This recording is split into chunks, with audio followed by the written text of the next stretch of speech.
Assalamualaikum warahmatullahi wabarakatuh. Selamat jumpa lagi dengan channel Sosio Bakti. Para pembelajar dimanapun Anda berada, semoga semuanya dalam keadaan sehat walafiat.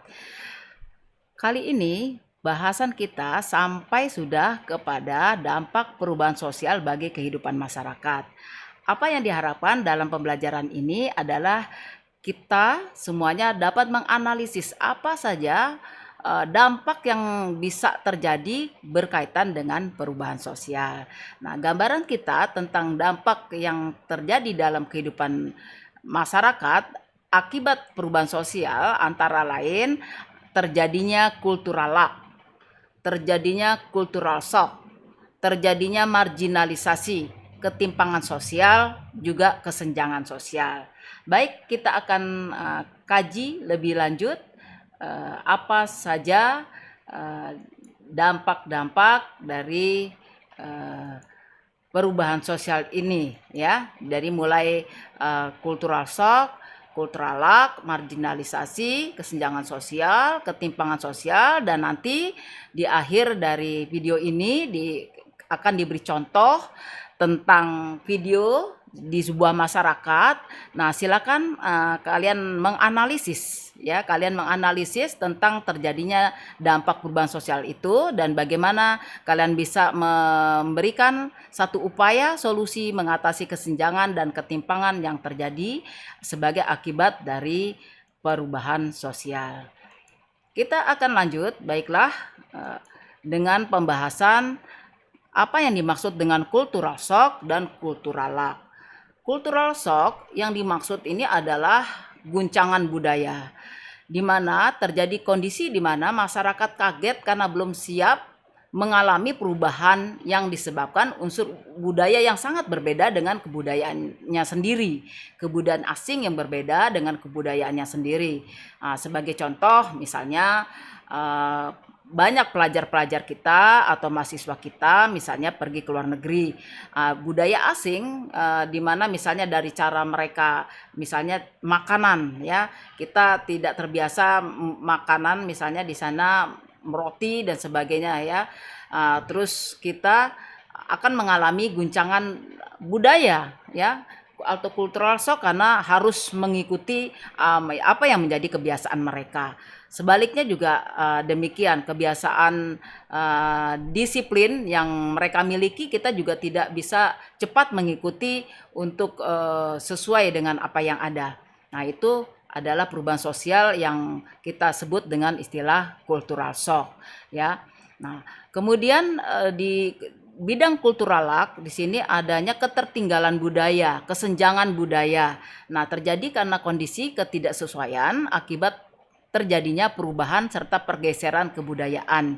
Nah, ini dapat juga terjadi karena perbedaan taraf kemajuan antara berbagai daerah dalam sebuah kebudayaan itu tidak sama, ya. Misalnya bisa jadi kita sudah mengikuti, nah, ini berkaitan dengan masalah teknologi, sudah memiliki teknologi canggih, tetapi di dalam menggunakan teknologi yang sudah dibeli atau yang dimiliki ini tidak semudah dengan waktu membelinya, ya. Bahasa-bahasa simbol yang harus dipahami dan lain-lainnya ini perlu dipelajari dengan baik. Inilah sebuah cultural lock atau ketertinggalan budaya karena adanya perbedaan kemajuan dari berbagai daerah yang tidak sama dengan yang lain.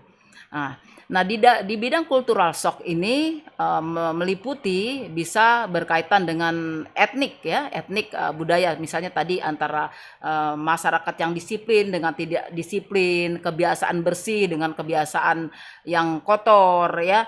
Ini harus tidak mudah untuk menyesuaikannya, ya. Bisa terjadi keguncangan budaya misalnya penghargaan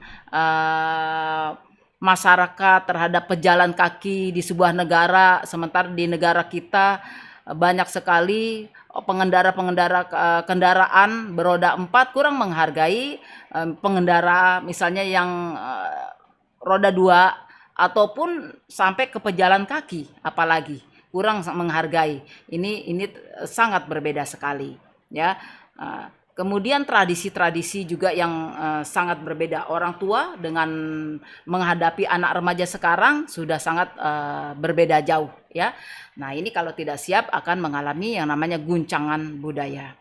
Nah, baik, selanjutnya kita akan mengkaji dampak perubahan sosial yang lain, yaitu yang disebut dengan marginalisasi ya. Yang dimaksud dengan marginalisasi adalah menempatkan atau menggeser ke pinggiran. Nah, ini adalah sebuah proses yang dianggap juga mengabaikan hak-hak yang harusnya didapat oleh pihak yang termarginalkan. Namun hal itu diabaikan demi berbagai alasan demi suatu tujuan. Nah, contoh yang biasanya nampak dalam kehidupan bermasyarakat misalnya adalah ketidakadilan gender ya. Contohnya di dalam pembuatan alat-alat teknologi. Nah, yang sering kita jumpai misalnya alat-alat teknologi pertanian di pedesaan itu disetting untuk laki-laki, sedangkan kita tahu petani-petani kita banyak juga dari kaum perempuan ya. Kemudian perempuan yang bekerja sebagai asisten rumah tangga seringkali dianggap sebagai pekerjaan yang rendah. Dan mereka biasanya menerima upah yang rendah pula dengan kerja tanpa batasan waktu yang jelas. Nah, jadi marginalisasi ini menimbulkan sebuah ketidakadilan. Dalam prakteknya yang bisa kita jumpai sekarang, marginalisasi juga bisa terjadi, yaitu di mana ada kelompok-kelompok masyarakat yang tidak berdaya ya, untuk menghadapi orang-orang yang berkuasa. Ya, jadi mereka terpinggirkan, marginalisasi atau menjadi pihak-pihak yang tidak beruntung, terabaikan, tersingkirkan dalam kehidupan. Ya, nah, untuk selanjutnya kemudian dari situ muncullah subordinasi dan stereotip. Nah, apa yang dimaksud dengan subordinasi dan stereotip itu? Baik, kita akan lanjutkan pembahasan kita. Nah, subordinasi sering juga istilah singkatnya itu pernomorduaan ya. Jadi istilah ini mengacu kepada peran yang awalnya ada mengacu pada peran dan posisi perempuan yang lebih rendah dibandingkan dengan peran dan posisi laki-laki ya. Jadi wanita dianggap perannya itu tidak sebanding dengan laki-laki. Meskipun mungkin di dalam prestasi wanita bisa berprestasi lebih baik misalnya dengan pria. Begitu juga dalam hal pengupahan. Seringkali juga akhirnya wanita terjebak di dalam pekerjaan-pekerjaan asusila, pekerjaan-pekerjaan yang sangat tidak layak dan tidak berkemanusiaan ya di dalam kehidupan bermasyarakat. Nah, seperti itulah. Ini adalah suatu kondisi subordinasi ya, berawal dari pembagian berdasarkan gender dan dihubungkan dengan fungsi perempuan sebagai ibu. Nah, kemudian dalam perkembangannya masalah penomorduaan juga terjadi dalam kehidupan sosial yang lainnya. Seperti itu. Nah, kemudian bisa kita lanjutkan adalah yang dimaksud dengan stereotip. Nah, apa yang dimaksud dengan stereotip itu? Stereotip itu adalah sebuah penilaian terhadap seseorang hanya berdasarkan tampilannya, ya. Jadi persepsi terhadap kelompok di mana orang tersebut dapat dikategorikan. Ya, stereotip ini merupakan jalan pintas pemikiran yang dilakukan secara intuitif oleh manusia untuk menyederhanakan hal-hal yang kompleks dan membantu dalam pengambilan keputusan. Jadi kadang-kadang apa yang kita pikirkan sebenarnya berbeda dengan apa yang kenyataan yang ada. Misalnya dalam contoh gambar ini kita hanya melihat orang dari penampilannya saja. Ada orang yang kelihatannya dengan menghunus senjata tradisi mereka, kemudian di sampingnya hewan buas. Di sini beruang, panda gitu ya. Kita sudah membayangkan, menuduh misalnya mereka ini memiliki suatu sikap yang sesuai dengan pandangan kita yang kurang pas misalnya, kurang baik misalnya ya. Inilah stereotip. Kita langsung menuduh dengan memberikan label-label yang tidak sesuai dengan yang sebenarnya, misalnya seperti itu, ya. Nah, untuk selanjutnya adalah dampak perubahan sosial yang lain yang kita sebutkan adalah terjadinya kesenjangan sosial. Para pembelajar sekalian, bisa kalian perhatikan di sini betapa adanya jarak perbedaan senjang antara di sini kalau lihat contoh bangunan gedung-gedung mewah, di sisi lain kita lihat betapa banyak masyarakat mengais hidup dari sampah, ya. Hal yang sangat senjang sekali. Jadi suatu keadaan kondisi yang tidak seimbang dalam kehidupan sosial masyarakat, baik individu maupun kelompok, di mana terjadi ketidakadilan, ketidaksetaraan distribusi hal-hal yang dianggap penting dalam suatu masyarakat. Nah, kesenjangan sosial sering dikaitkan dengan adanya perbedaan yang nyata dari segi finansial. Ya, masyarakat mencakup kekayaan harta, kekayaan barang, jasa, dan lain-lain, ya. Jadi biasanya kesenjangan itu sangat dikaitkan dengan status posisi seseorang. Nah, imbasnya nanti adalah terjadinya dampak perubahan yang menyangkut dengan terjadinya ketimpangan sosial, ya. Jadi seringkali juga ditanyakan apa perbedaannya antara kesenjangan sosial dengan ketimpangan sosial. Jadi kalau tadi disebutkan kesenjangan sosial itu lebih mengarah kepada segi-segi finansial seseorang, posisi seseorang, kedudukan seseorang. Nah, apa yang didapat dalam kedudukan itu akan mengimbas kepada apa yang akan didapatkan akses yang akan didapatkan oleh seseorang. Jadi ketimpangan sosial ini merupakan keadaan yang terjadi karena adanya kesenjangan. Nah, ketidakseimbangan akses untuk mendapatkan dan memanfaatkan sumber daya yang tersedia. Jadi ada hambatan untuk mendapatkan sumber daya yang tersedia karena keterbatasan dari apa yang dimiliki oleh seseorang dalam segi finansial atau yang dari kesenjangan tadi. Ya, jadi sumber daya ini mencakup kebutuhan primer seperti pendidikan, kesehatan, tempat tinggal, peluang, usaha kerja, serta kebutuhan sekunder seperti sarana untuk mengembangkan usaha dan karir. Ya, jadi bisa kita pahami bahwa jikalau seseorang memiliki sebuah kedudukan yang tinggi, bisa jadi disebutkan bahwa orang ini akan lebih mudah mendapatkan, mengakses segala sesuatu yang dia ingin capai, dia ingin dapatkan. Sebaliknya, orang yang tidak memiliki posisi, berkedudukan rendah, maka akan sangat sulit mendapatkan sesuatu yang menjadi apa yang menjadi kebutuhannya. Nah, ada 5 macam bentuk ketimpangan sosial, ya. Yaitu antara lain 1, ketimpangan antara desa dan kota. Nah, di sini kita memahami adanya ketimpangan ini karena faktor kondisi geografis dan tipologi desa yang kurang menguntungkan. Nah, sehingga ini menyebabkan mata pencarian masyarakat desa tidak memiliki banyak alternatif atau pilihan. Jadi biasanya ini yang akan menyebabkan kaula muda itu biasanya berlomba-lomba untuk melakukan urbanisasi ke kota, mencari alternatif pilihan hidupnya. Kemudian ketimpangan yang lain bentuknya adalah ketimpangan kualitas sumber daya manusia. Nah, di sini kita bisa memahami tidak semua masyarakat bisa mendapatkan pendidikan yang layak dan berkualitas. Nah, ini akan menyebabkan perbedaan dalam sumber daya manusia. Ada individu yang berhasil dengan pendidikan yang baik, yang tinggi, maka dia akan mendapatkan akses kehidupan yang baik pula. Sebaiknya kalau pendidikan rendah, sumber daya rendah, maka sulit sekali bagi individu untuk mendapatkan apa yang sesuai yang dia butuhkan. Yang ketiga adalah ketimpangan ekonomi antar golongan di masyarakat. Nah, masyarakat yang kurang terampil akan terjebak pada pekerjaan yang upahnya rendah.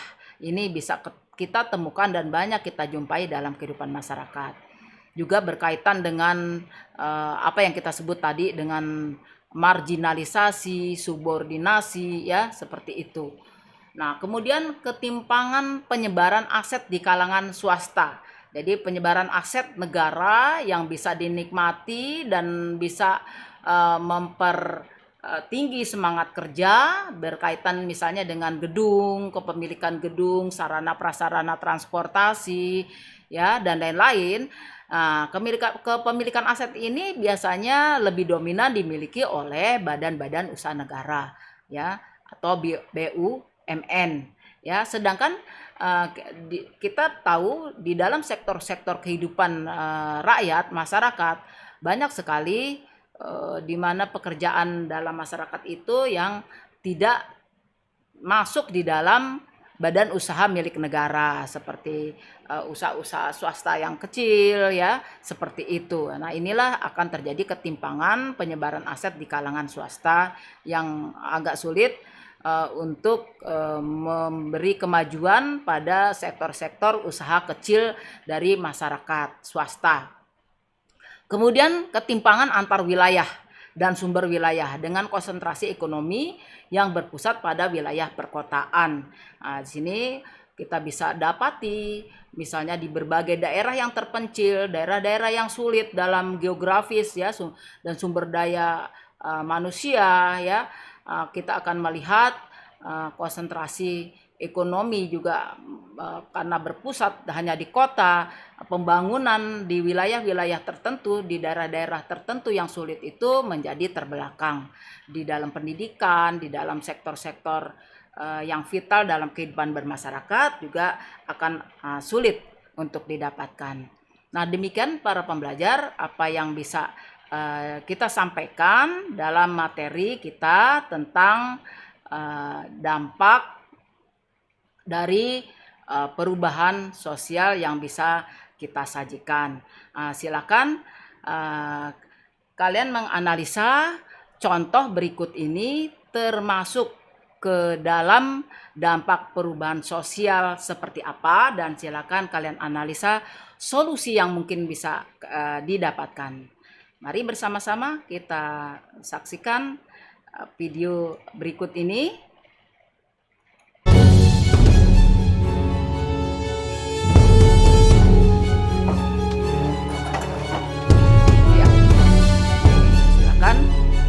Ini adalah pembangunan waduk. Nanti ada air, gimana ibu makan?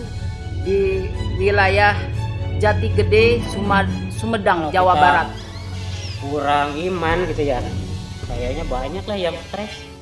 Yang bingung itu duitnya sedikit.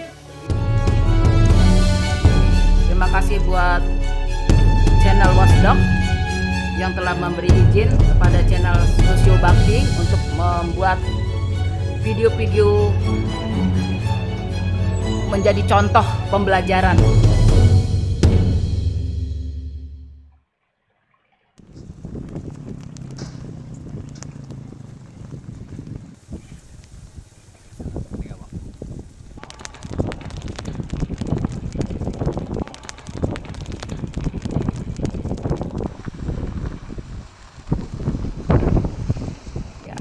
Lihat bagaimana masyarakat yang memiliki rumah tinggal di sekitar sini, mereka harus berjuang, merenungi, galau dengan kehidupan yang akan dia dapatkan nanti sebagai hasil dari di satu sisi ini adalah program pembangunan yang memang harus dilakukan, di satu sisi ada masyarakat-masyarakat yang kurang beruntung. Setengah jaya. Terus sekarang mau bikin rumah kan kayu-kayunya pada rusak kan pindahin kemari itu ya mungkin bikinnya kecil lah gitu secukup-cukupnya, tahu cukup tahu enggak.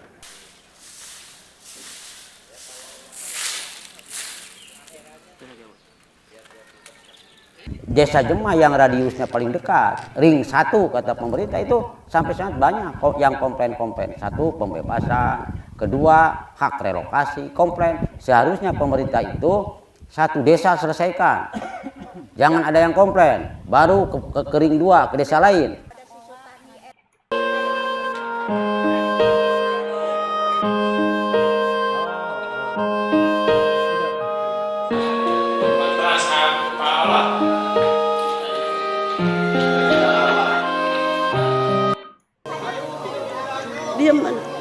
Diam aja masih di rumah saudara, belum punya rumah, belum punya tempat gitu.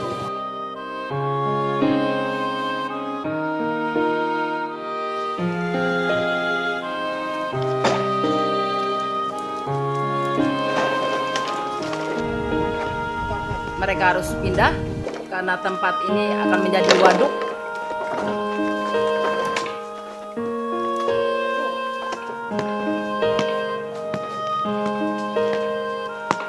Soalnya biayanya kan terlalu minim mungkin. Bingung terlalu. Itu aja. Kadang-kadang kalau kita kurang iman gitu ya, kayaknya banyak lah yang stres.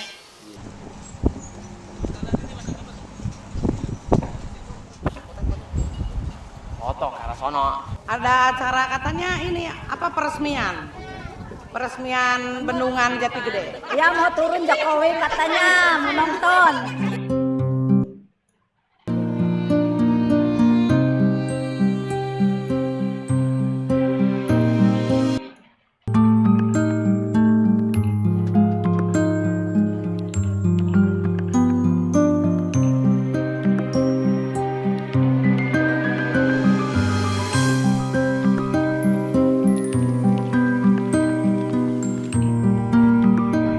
Gambaran masyarakat kita, masyarakat kecil kita yang harus menghadapi perubahan sosial. Namun ketidakberdayaan untuk memperjuangkan nasibnya, ya tentu yang harus kita pikirkan bersama.